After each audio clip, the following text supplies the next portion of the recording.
L'affaire des chaussettes disparues. Un matin brumeux, alors que Sherlock Holmes et moi-même savourions une tasse de thé fumant, une affaire des plus étranges nous parvint. L'inspecteur Lestrade fit irruption dans notre humble demeure, le visage perplexe.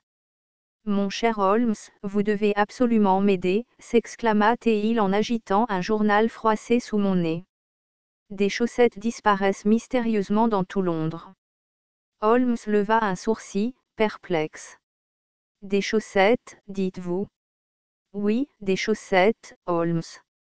Des gens se réveillent le matin pour découvrir qu'une de leurs chaussettes a tout simplement disparu pendant la nuit.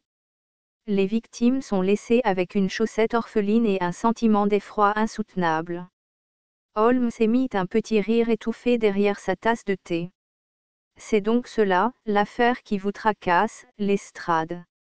Des chaussettes volantes. » L'inspecteur hocha la tête avec gravité. « Ne vous méprenez pas, Holmes. C'est bien plus grave que cela, le marché de la chaussette unique est en plein essor. » « Fort bien, Lestrade. Nous allons résoudre cette énigme épineuse, » déclara-t-il, jetant son regard perçant autour de la pièce. « Watson, veuillez rassembler toutes les chaussettes orphelines que vous pourrez trouver. L'affaire exige une étude approfondie. » Je partis en quête de ces précieuses reliques textiles, tandis qu'Holmes se plongeait dans ses réflexions.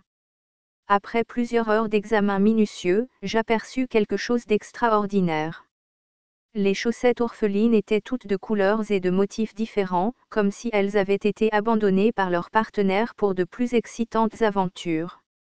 « Mon cher Watson, avez-vous jamais entendu parler d'un club secret de chaussettes éprises d'aventures nocturnes » s'écria-t-il soudainement.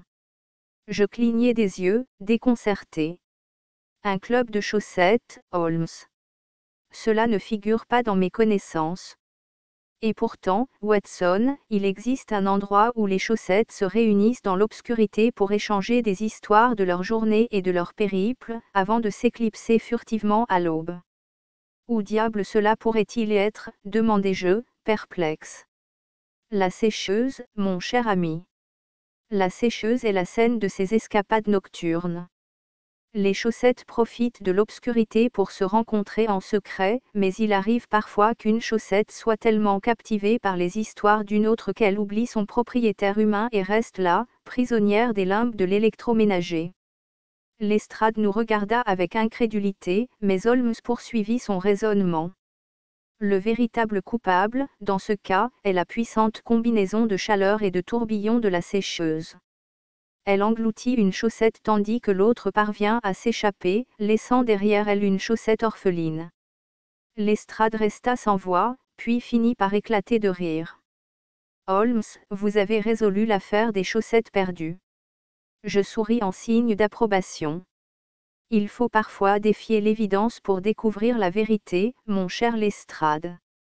Et maintenant, si vous me le permettez, je vais rédiger un article pour le London Times intitulé La Société secrète des chaussettes aventureuses. » Et ainsi se termina l'étrange affaire des chaussettes disparues.